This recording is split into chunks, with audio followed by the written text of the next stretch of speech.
ብዙ ጊዜ እድሜ መንገድ ነው ይባላል። ይህ አባባል ልክ መስሎ ይሰማኛል።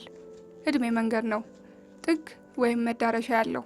ታዲያ በዚህ መንገድ እንደየሰው ብዙ አይነት ቢሆንም መንገዱ ብቻ ኑሮ አይባልምና እግረ መንገዳችንን የምንተወው ዱካለን። እድሜ ሰጥቶን ብንቆይ ዞር ብለን የምንታዘበው፣ የምናወራው፣ ባይሆን የምንለው አለያም የምንኮራበት፣ ቀናችን ደርሶ መንገዳችንን ብንጨርስ ደግሞ ለተረኛና ለተተኪዎቻችን የምንተወው ታሪካችንም ትዝታችንም ነው የእድሜ ዘመን ዱካችን።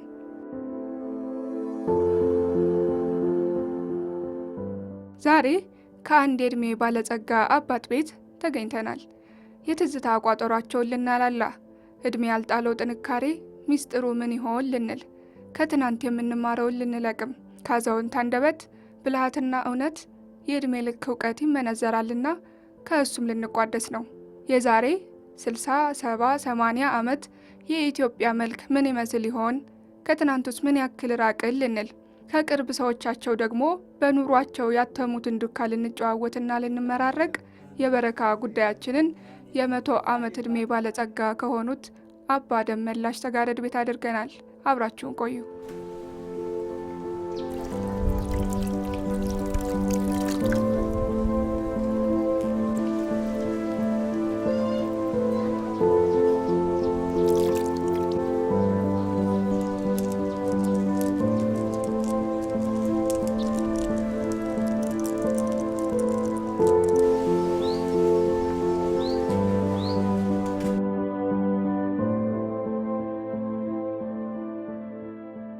አሰፋ ጎናፍር እባላለሁ።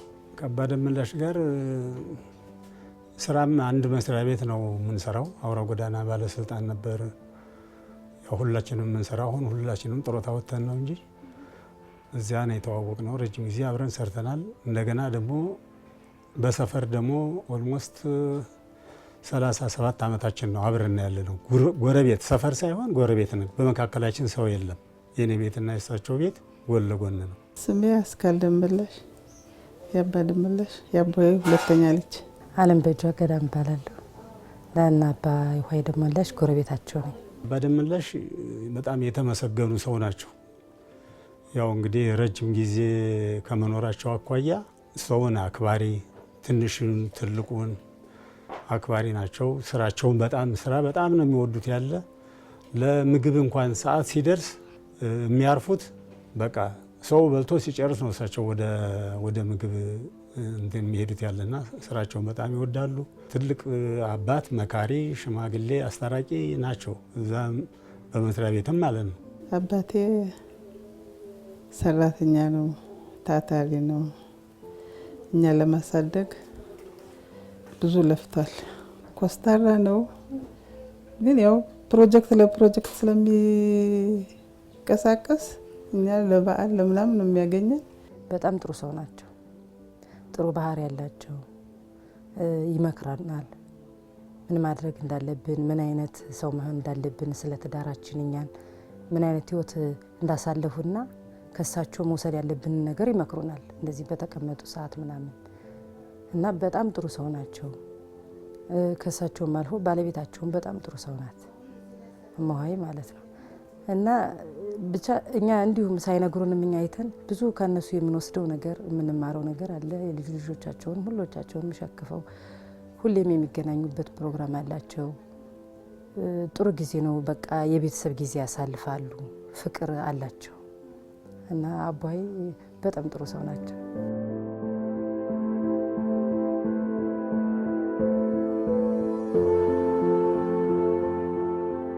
እንዴት ናቸው አባ? ዛሬ እንግዲህ ብዙ ነው የምናወራው። እሺ መጀመሪያ የምጠይቀውት ነገር አባ፣ አሁን 100 ዓመት ሞልተውታል አይደለም? እንቀሳቀሳሉ፣ ማውራት አይቸገሩም፣ ጠንካራ ነውትና እንደው የዚህ ጥንካሬ ሚስጥሩ ምንድን ነው? እናቴ እሷ ኃይል ምግብ እንደፈለጋለ እሷ ናት ጧሪ። እናቴ ደቡብ እስከ ምስራቅ እስከ ሰሜን ይዛኝ የዞረች እናቴ እሷ ናት። ባለቤቴ ብቻ አይደለች፣ እናቴ ናት። እናቴ እና አሁንም ይሄ ጉልበቴ እንደ ልብ የምወጣው የምገባው በእሱ ኃይል ነው። ልጆችም አሉ፣ 2 ብቻ አሉ። እነሱም ጠዋት ማታ አባዬ አባዬ አባዬ ይሉኛል አሉ እንጂ እነሱ ጋር ሁኜ ሰላም ኑሮ ነው፣ ዓለም ኑሮ ነው የምኖረው። ቤቴን አሁን የምለምነው ምን መሰለሽ፣ ያቺ ሞት አትቀርም። ምንም ተባለ ሞት አትቀርም እና አውጡኝ፣ አግቡኝ፣ አድሱኝ፣ መልሱኝ ከማለት አድነህ አልጋዬ ላይ እንዳለው ሽብል ያለችው ስጠኝ ብዬ ነው የምለምነው እንጂ የልጅ ልጆቼ ሁሉ አሉ። በዚህ አሁን አልመጡም እንጂ የልጅ ልጆቼ ዙሪያ አሉ። እንግዲህ የስራ ጉዳይ ነው። ስራ ይሰራል፣ ጎበዝ ነው፣ ለስራ ጠንካራ ነው። ባለን ጊዜ እንጨት ግንዱን ፈልጦ አቀቦ እኔም እንጀራ ጋግሬ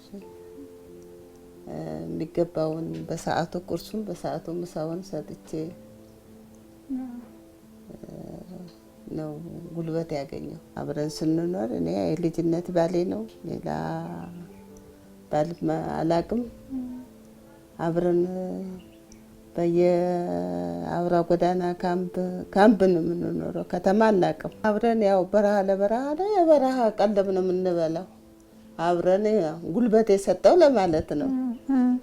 ያው የተገኘውን ጌጥና እንዳሁኑ እንደ ዘመናዊ ጌጥና ግጥ አንልም።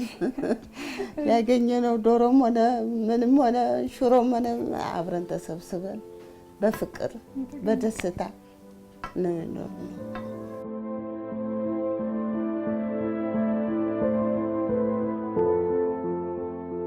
አሁን እንግዲህ ወደ ኋላ ተመልሰን ደግሞ የድሮዎች ልናወራ ነው። አባ የት ነው የተወለዱት? እስኪ እንደው ያደጉት። አዴት ወደዚያ ቆለላ፣ ወንጂ ቆለላ ይባላል። ወንጂ ቆለላ ይባላል። ሸዋጤውን ማርያም የምትባል ሀገር ነው የተወለዱ። እናቴ 3 ዓመት አርሼ እንዳበላው ዳረችኝ። አግብቼ ስኖር በስንት ዓመት ማለት ነው? አመቱን የዛን ጊዜ ገጠር ባል ሀገር ደግሞ አመቱን የት እናውቅልሻለን። እና በአሁኑ እናንተ ናቸው ዓመተ ምሕረት እያያዛችሁ እንትን ያለ የምትለው። ግን የሚባለው የተወለድኩኝ ፍታራ ያመራ የሚባሉ ነበሩ። እሳቸው ሙተው ራስ ካይሉ በለው የጎጃም ገዥ እሳቸውን ተስካራ ወጥተው ተመልሰው ሲገቡ ልክ የሩፋኤል ዕለት ተወለድክ ነው የምትለው። የሩፋኤል ዕለት ነው የተወለድኩት። እዛው ነው ያደጉት ማለት ነው አይደለ? አዴት ነው ያደጉት። እድገተወትም ቆለላ ገበሬ፣ የጠገብኩ ገበሬ ነበሩ። ነጭ ተጥቁር ማገባ ነው እና ብዙ ነው አያልቅም። ከዛ ወደ አዲስ አበባ ሄዱ። አዲስ አበባ ስገባ አብረው ሄዱ። አዲስ አበባ የገባበትን መጀመሪያማ ጎንደር አዘዞ ወጃለሁ ወታደርነት ልቀጠል። ማን ነበር ዘመኑ ያኔ? አባ ማን ነበር ሀገሪቱን የሚገዛው ያኔ? በማን ዘመን ነው? ጃንሆይ። በጃንሆይ ዘመን መንግስት ተቀጥሬ አይደለ የሄድኩት እዚያ ደቡብ አይደለ የተጋባን እሷ ጋር ደቡብ እኮ አውራ ጎዳና ተቀጥሬ ከጎንደር አዲስ አበባ፣ ከአዲስ አበባ ሻሸመኔ፣ ደቡብ ሻሸመኔ ገባ። አውራ ጎዳና ተቀጠርኩ። አውራ ጎዳና ተቀጥሬ ስሰራ የእሱ አባት አብረን አሉ እንትን የዘብ ኃላፊ ናቸው። እሳቸው አሉ። ስንሰራ ይሄ እንግዲህ እኛው እየጋገርን ነው የምንበላ። በኋላ አንድ ቀን እዚህ ላይ በጅ ወይኔ ደመላሽ ባልቢን በምን ይሽር መታሸት እንጂ እንደ ሴት ደግሞ ቂጣ ጋገር ይልበል አንድ ሚስት ፈልጉልኛል ስል አብረው ይግባባሉ። እሷ እናት ጋር ኧረ አንድ ልጅ አገኘሁት። የወይዘሮ ዘርጊወል ልጅ አለች። እሷን አሉ። የእሷም አባት አውራ ጎዳና፣ እኔም አውራ ጎዳና፣ እዚያ ተጋባል። መጀመሪያ ሲቀጠሩ እንዴት ነው እድሉን ያገኙት ለመቀጠር? ኧረ እኔ እህልኩ መስሪያ ቤት እህልኩና ይሄ ተሰብስቧል። ወደዚያ የሲዳሞ ኃላፊው እኔ እኮ 5 ነው የምፈልጋል ጋሽ ከበደ አልኩኝ። አቤት። እኔ ቀረው አልልም፣ የሚፈልጉትን ያህል ይቅጠሩና ይልቀቁኝ፣ እዚህ ስራ አለ እያልን እዚህ ዝም ብለን ውለን እንሄዳለን ስል አንድ አለ 6 ሰው እዚያ ተቀጠርኩ። አሩሴ ነገድ የሚባል ቦታ አልኩኝ። በስንት ብር ተቀጠሩ አባያኒ? እናቴ 1 ብር ታስር ያኖራል 1 ብር ከ10 እጅ ተጋብደሮ ስሙኒ ነው ስሙኒ 50 እሷ ጋር ተገብተን ወጁ የሚባል ላይ አንድ አገልግል ደሮ አረባለሁ። አንድ አገልግል እንቁላል ይዛ ወጣ 3 ብር የሚሞላ ይዛት መጣም ዛሬ ሰማይ ሊደርስ እና ቅብጥ ብለን ነበር የምንኖር እንጂ ዘመን ሌላ ነበር። እንደው ያኔ የነበረው የሀገሩ ባህል አለባበሱ እንደው ምን ይመስል ነበረ? የዚያ ባህል ዓለም ነው። ሰሜን ምዕራብ እስከ ሁሉ ሰርቻለሁ። አንድ ነው። ወሎ የለ፣ ጎጃም የለ፣ ጎንደር የለ፣ ምን የለ፣ ደቡብ የለ። ደቡብ ሐዋሳ ማሰልጠኛ ሰርቻለሁ። እንትን ብላቴ ማሰልጠኛ ሁሉ ሰርቻለሁ። እዚያ ሁሉ ስንኖር አንድ እንዲሁ ነው የምንኖር። ፍቅር ነበር በጣም። እኔ ያልዞርኩበት የለኝም፣ ያረገጥኩት መሬት የለኝም። በሷ ኃይል ነው ሀገር የገባው። በዚች ቦማይ አልመጣም ብዬ ልቀር ነበር። እንገባለን አለች። እዚያ መጣች፣ እዚህ ያደረሰች ምቹ ናት። እዚህ አየር ሜዳ ደግሞ መጣሁኝ። መጣሁ እዚህ ይህንን አየር ሜዳ ሰርተናል። ይህ አየር ሜዳ የአየር መንገዱን የአየር መንገዱ አዎ የሰራ ነው እኛ እሱን ሰራን። እዚህ አየር መንገድ ስመጣ ስቀየር እነሱን አመጣ። ይህም ቦታ የልጅ ባሌ ሙቷል የለም እሱ 125 ብር ነው የገዛው ይህም ቦታ። እዚህ ሲል ሳር ቤቷን ሰራችና እኔ የለውም በሷ ኃይል ቅድም ብዬሻለሁ። በሷ ኃይል አሁን ያቸው ደጃፍ የተሰራችው ላይ ሳር ቤት ሰርታ ገባን። እዚያ በላይ ስንል ይህን ቤት ሰራል። በጣም ብዙ ቦታዎች ነው የሰሩት። ሶማሌ ሰርተዋል፣ ሻሸመኔም እያሉን ነበረ፣ በቤኒሻንጉል። እንደው የትኛው ትልልቅ መንገድ የሚያስታውሱት እስኪ የት ነው የሰሩት? ሻሸመኔ ከዚያ እስከ አጄ ይባላል፣ እስከ አላባ፣ ከዚያ እስከ ጥቁር ውሃ፣ እስከ አዋሳ ወደ ሲዳሙ ጥቁር ውሃ የሚባል ድረስ። ከዚያ ተመልሰን ይህንን የሻሸመኔን መንገድ በሙሉ እስከ ባሌ እስከዚያ ያንሰራን። ኮሶበር እስከ መተከል እስከ ማሙዲ ሱዳን ጠረፍ ያንሰራን። እዚህ ይህንን አየር ሜዳ ያሰራን። ያንሰርተን ጨርሰን እዚህ ደግሞ ብድግ አደረጉና እጅማ ወደዚያ ቴቢ ጎር የሚባል አገር ቀየሩኝ። እዚያ ማሰልጠኛ ብላቴ ቀየሩኝ። እዚያ ያንሰራን። እዚያ ወዲያ ወያኔ ገባ።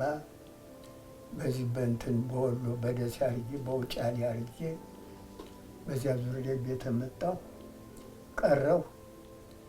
ኋላ ገጠር መንገድ ደግሞ እዚህ ገጠር መንገድ ቀጠረኝ። በምንድን ነበር እየተንቀሳቀሳችሁ የምትሰሩት? መኪና ነበር ያኔ? አለ መኪና። በጃንሆይ ጊዜ አውራ ጎዳና መኪና አለ። ደቡብም እዚህም የአውራ ጎዳና መኪና አለ።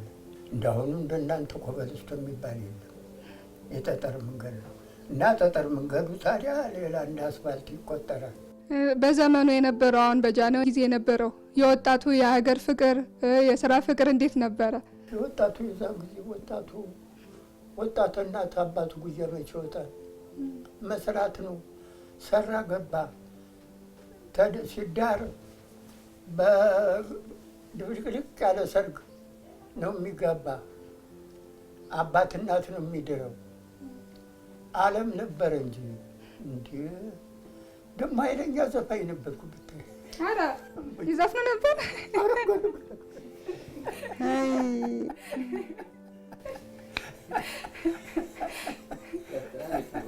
ገጠር ሁኜ አሮጌ ስላሴ ያለ ኃይለኛ ዘፋኝ ነበር። አንድ ጊዜ ረደም ላይ ታለዳ እንድም ብለው እምቢ አሉኝ። እባክሽን አለ ስንዴ ደርቆት እየልልህር ነው 3 ሰራተኛ እሰጣለሁ አለ። 3 ሰራተኛ ሰጠ። አቦላ የምትባል ቦታ ጡሪ ጨባ የሚባል ሀገር ሰርግ ሄድኩ በለውጥ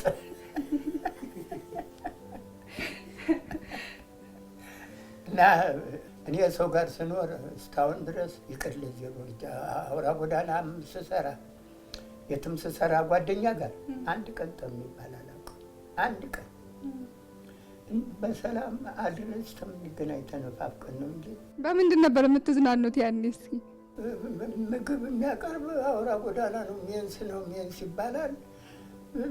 ምን የዶሮ አሮስቶ ነው፣ ቆርጦ ነው። ተይ በላን ሆድ በላ አይሉ በላን፣ እየበላን እየጠጣን ነው። ምን ችግር አለ? የዛን ጊዜ ዓለም ኑሮ ነው ዓለም። አባ ጀምረውልናል፣ ያው ነካክተውልናል። ሰው በደንብ ይንገሩ፣ እንዴት ነው የተዋወቃችሁት የሚለው። አሩሲ ነገሌ ያው አውራ ጎዳና አባቴ አውራ ጎዳና ይሰራሉ። አገልግል ይዞ ምሳ እየሄደላቸው እዛው ካምፕ ውስጥ ነው አባቴ የሚሰሩት እና አመላላሽ ነው። አመላለሱ ነው ያያችሁት? እሺ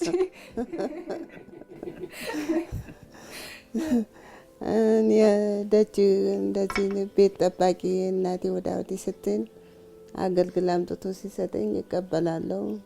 ባተ ሁለት ሱሪ ለብሶ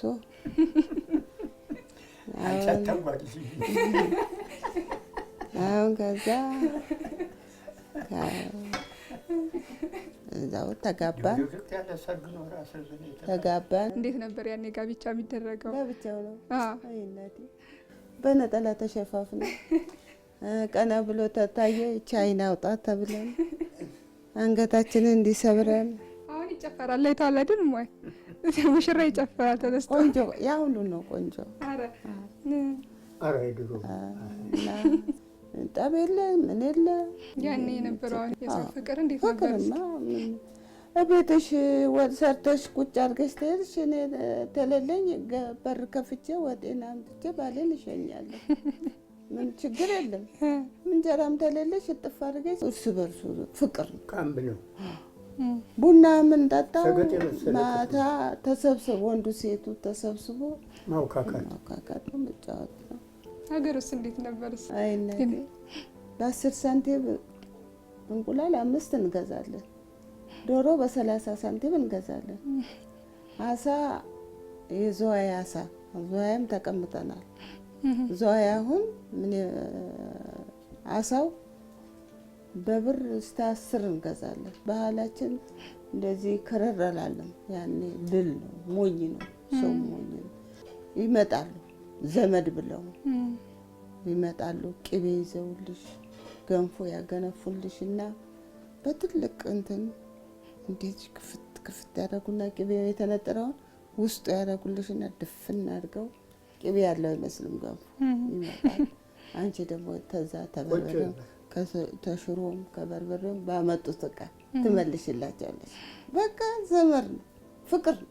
አሁንም ቢሆን መቼም ብዙም አልተራራቅንም። ያው እንደተፋቀርን ነው። በአካባቢ እኔ ፍቅር ነኝ፣ እወዳቸዋለሁ፣ ይወዱኛል። እሱንም ቢሆን አሁን ለምሳሌ እንደው ወጣት አለ ኪሱ ባዶ አይመጣም።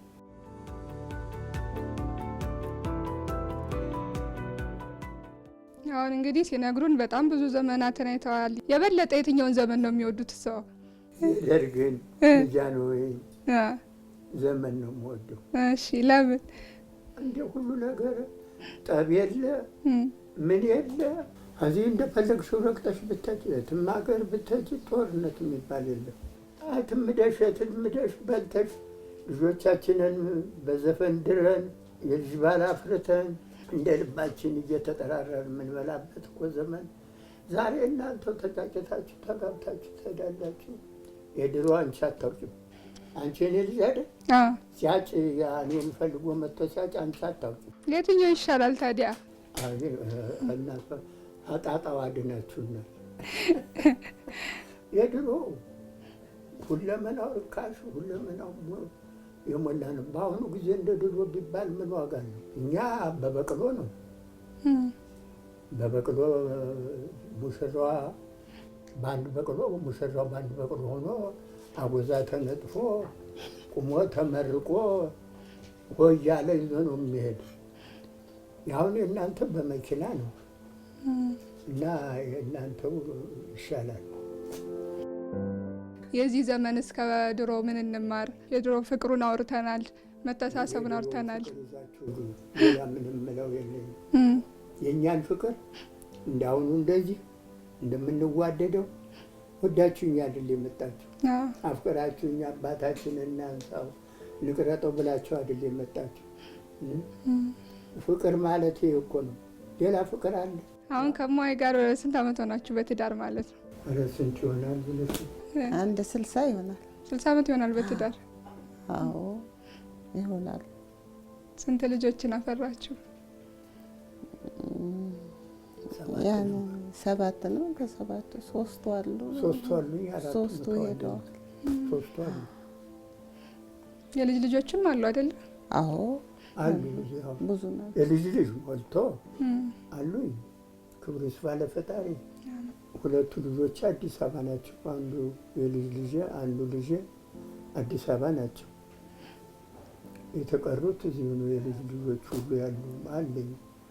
ይመጣሉ። አመት በዓልም ሲሆን ይሰበስባሉ። አውካክቶ ይሄዳሉ። አሉ ሞልቶኛል። ክብሩ ይስፋ ለፈጣሪ አሉ። እስቲ ሙያ አባ እንደው ምን አይነት አባወራ ናቸው ለቤታቸው? ይኸው እንደ እግዚአብሔር የተመሰገነ አመል የለውም። ደግሞ ሲከፈል በራፉ ላይ ነው ብሩን አውጥቶ የሚሰጠኝ። አለቀ ደቀቀ አይልም። ያው በፍቅር ነው የምንኖረው። እግዚአብሔር የተመሰገነ ይሁን። እኔም አክብሬ ነው እሱም አክብሮ ነው። እና ልጆቻችንን ስናሳድግ በአንድ ብር ከ10 ሳንቲም በወር ደሞዛችን 25 ብር ናት። በሷ ስጋ እንበላለን፣ እቁብ እንገባበታለን። የወር አስቤዛችን እስከ ወር የሚበቃንን እንገዛባታለን። በቃ አሁን 60 ዓመት በጣም ብዙ ነው። እስኪ የእናንተ ልምድ ደግሞ ላገቡትም ላገቡትም ትምህርት ስለሚሆን እንዴት ነው በትዳር ይሄን ያህል ዓመት የሚኖረው? ምንድነው ሚስጥሩ? ሚስጥሩ መቻቻል፣ መፋቀር፣ አለመጣላት። እሱ ሲናገር ባለቤት ሲናገር ሴት ወደ ጓዳ ገብታ አሳልፋ ብትርም ብድግ ሲያደርግ ወደ ጓዳ ነው እንጂ የታባ ብለ ግብ ግብ አትገጥም። ያው ወንዱም ጓዳ ሴት ተገባች አይመታም። ወደ እንትኑ ማጀት ነው የሚባለው። በሯን አይነካም፣ ይመለሳል። ሁለተኛ ደግሞ ያው ሰው እንኳን በቤቱ ይቅርና በጎረቤቱ እንኳን ፍቅር ተሌለ ጤና የለም። እንኳን 60 ዓመትን ያህል ይቅርና 1 ወር እንኳን አይቀመጥም ፍቅር ተሌለ። በፍቅር ነው በሰዓቱ ሁሉን ነገር አዘጋጅተን እንደ መንደር አይኬድ እንደ ቡና ለመጠጣትም ስንሄድ ያው አብረን ስንነሳም አብረን ቤታችን ገብተን በዚህ ነው ፍቅር የተገኘ። እሺ አባ አሁንም ውሀይ እንዳሉን ሶስት ደግሞ ለረጅም ዓመት በትዳር ለመኖር አንድ ላይ ለማርጀት ምን ይመክራሉ? ጠባይ፣ ወንዱም ጥሩ ጠባይ፣ እሷ ጥሩ። እኔ ተናድጄ መጥቼ ገብቼ አላውቅም። እሷም ደግሞ አንድ ቀን ይህን ያህል ዓመት ስንኖር አንድ ቀን ተጣልተን እኔ ክፉ ተናግሬ እሷ ክፉ ተናግራኝ አታውቅም። ቃል ሰማይ ነው። እንዲችው ጌታ የሰጠኝ ጠጋ በጠጋ ነው ያለሁት እና አንቺን ባለቤትሽን ማክበር እሱም አንቺን ማክበር እና ተከባብሮ መኖር የመሰለ ዓለም የለም። ማግኘትና ማጣት ያለ ነው። አጣው ብሎ መለያየት አትፈልግም። አገኘው ብሎ ደግሞ አመጠን በላይ መሆን አያስፈልግም። ይሄንን ነው የምማርቃችሁ፣ ሌላ የለም። ያገኘሁትን እድል ለእናንተ ሚስጣችሁ ብዬ ነው።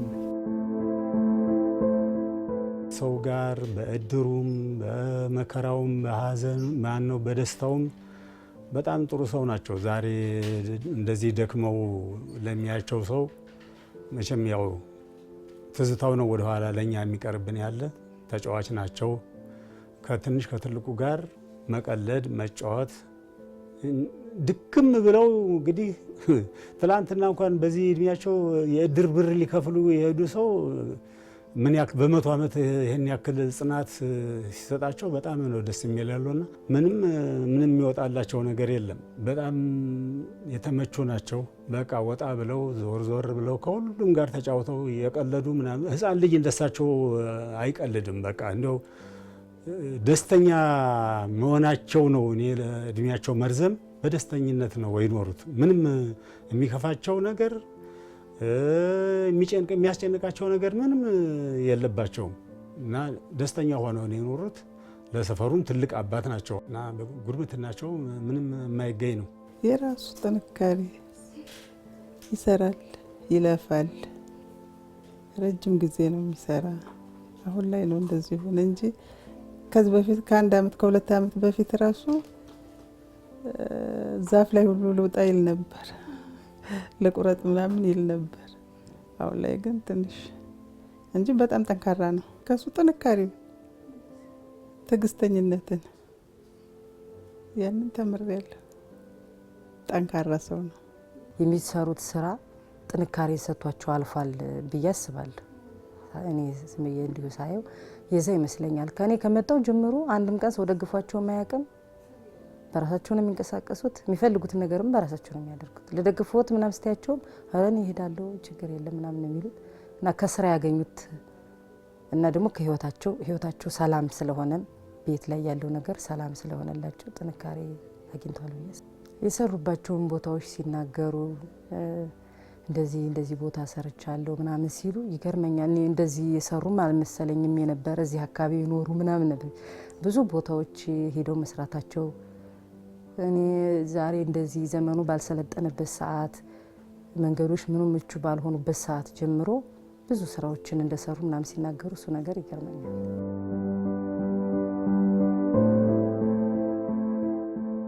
እሳቸውን እድሜ ለልጅም እንደው ለሰው ሁሉ እንዲሰጠው ነው እኔ የምመኝላቸው። እሳቸው ደግሞ በጣም የተመሰገኑ አባት ናቸው። ያው ደጋግሜ ተናግሬዋለሁ። ቀሪ ዘመናቸውን ደግሞ ስቃይ መከራ የሌለበት እንደዚህ ቤት ውስጥ ወጣ ገባ እያሉ እኔ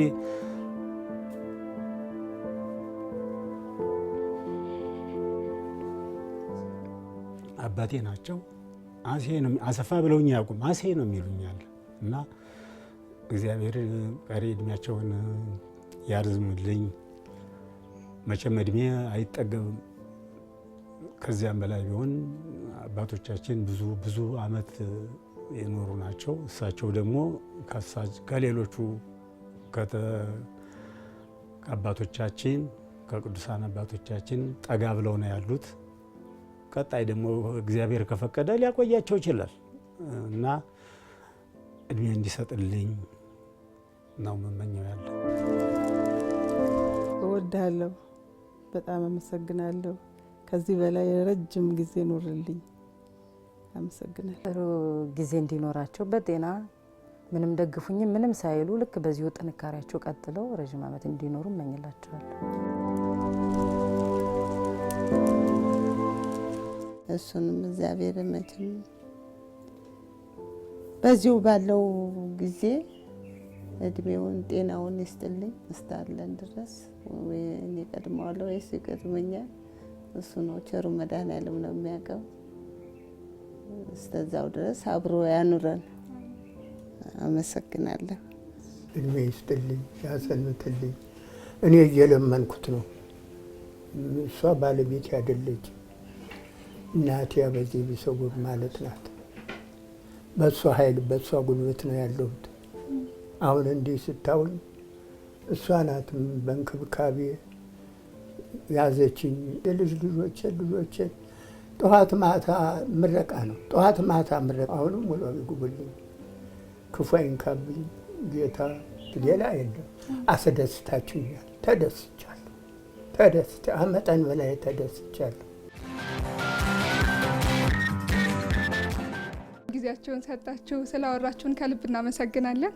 እኛም እናመሰግናለን። አሜን። ስለሰሩት ስራ፣ ለሀገር ስላበረከቱት ነገር እንዲሁም ደግሞ ረጅም እድሜ እንዲሰጡት ከዚህም በላይ በደስታ በጤና እንዲኖሩ ምኞታችን ነው።